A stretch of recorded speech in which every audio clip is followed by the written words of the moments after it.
Hola, benvinguts de nou al meu canal Matemàtiques en català. Avui us ensenyaré com resoldre un exercici que va sortir a la selectivitat del juny del 2019 a la sèrie 1 i és concretament l'exercici número 1. Us el llegeixo tal com estava escrit a l'examen. Diu: les pàgines d'un llibre han de tenir cada una 600 centímetres quadrats de superfície, amb uns marges al voltant del text de 2 centímetres a la part inferior, 3 centímetres a la part superior i 2 centímetres a cada costat.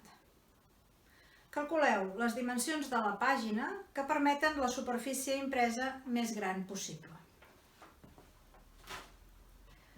Com veieu, això és un exercici per maximitzar la funció de la superfície impresa. Dibuixem, primer de tot, el que ens diu l'enunciat. Això ens ajudarà sempre, tenir el dibuix sempre ens ajudarà a entendre millor l'exercici i saber què hem de fer. Tenim aquí el dibuix i ens demanen que calculem l'amplada del full i la llargada, les dues dimensions. Primera cosa, si aquesta pàgina ha de tenir una superfície de 600 centímetres quadrats, la superfície ja sabem que s'obté multiplicant les dues dimensions. És a dir, que aquest 600 serà el resultat de x per y. Això ens permet posar la y en funció de x. És a dir, que y serà 600 partit per x.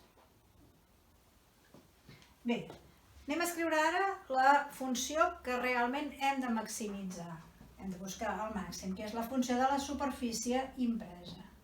Aquesta funció, f de x, també serà la multiplicació de les dues dimensions.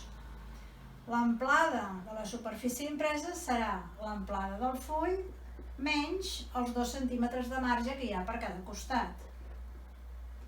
L'alçada serà l'alçada del full menys els 3 centímetres de marge superior i els 2 de marge inferior menys 5. Com que la y ja la tenim en funció de x, la substituïm ara aquí. I ens queda x menys 4 per 600 partit per x menys 5. Fem aquesta operació, aplicam la propietat distributiva i ens quedarà 600x partit per x menys 5x menys 4 per 600 partit per x més 20.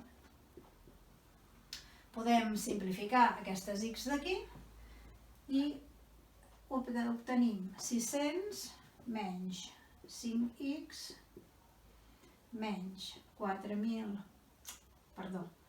2.400 partit per x més 20.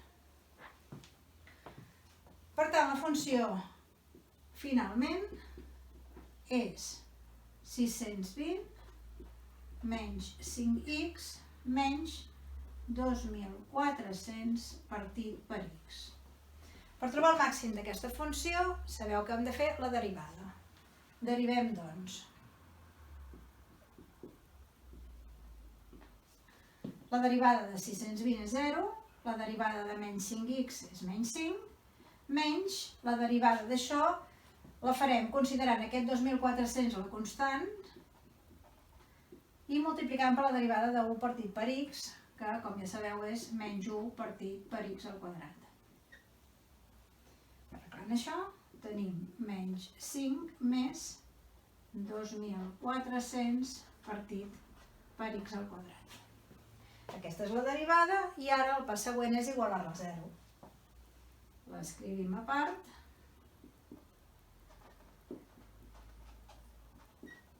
La igualem a 0 i trobem la x.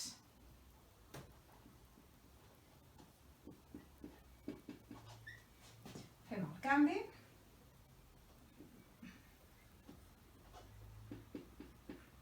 I la x quadrat. I la x, per tant, serà l'arrel de 2.400 partit per 5. 2.400 partit per 5, que són 480. L'arrel de 480 és 21 21,91. Ara ens cal comprovar si això és un màxim de la funció. Per tant, tornem a la derivada i fem la segona derivada. Derivem aquesta expressió, la derivada menys 5 és 0, i aquí, igual que abans, considerem el 2.400 la constant i derivem 1 partit per x quadrat, que, com ja sabeu, és menys 1 partit per x a la quarta per la derivada de x quadrat. Hem d'aplicar la regla de la cadena, que és 2x. És a dir, que finalment l'expressió ens quedarà menys, si multipliquem 2.400 per 2, 4.800x partit per x a la quarta. I aquestes x, una es pot simplificar, una de dalt, una de baix, és a dir, que la segona derivada és menys 4.800 partit per x elevat a 3. Posem ara aquest valor en el lloc de la x i mirem què passa amb el signe. 21,91. I ja sabeu que no ens interessa tant el valor, sinó, com deia ara, el signe. Aquí dalt el signe és negatiu. Aquí baix, si posem aquest valor elevat a 3, ens donarà positiu. És a dir, que això ens queda negatiu. La funció derivada segona amb el valor 21,91 és més petit que 0. Això ens indica que aquest és un màxim de la funció. Per tant, ja podem dir que el valor de x és 21,91 centímetres. Busquem ara la y, tornem a l'inici. Si la y eren 600 partit per x, són 600 partit per 21,91. I això ens dona 600 dividit per 21,91, 27,38. És a dir, que la y seran 27,38 centímetres.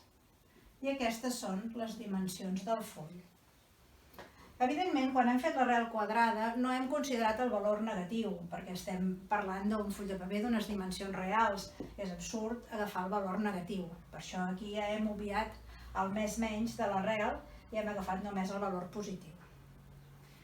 Espero que us hagi servit i ens veiem en el proper vídeo.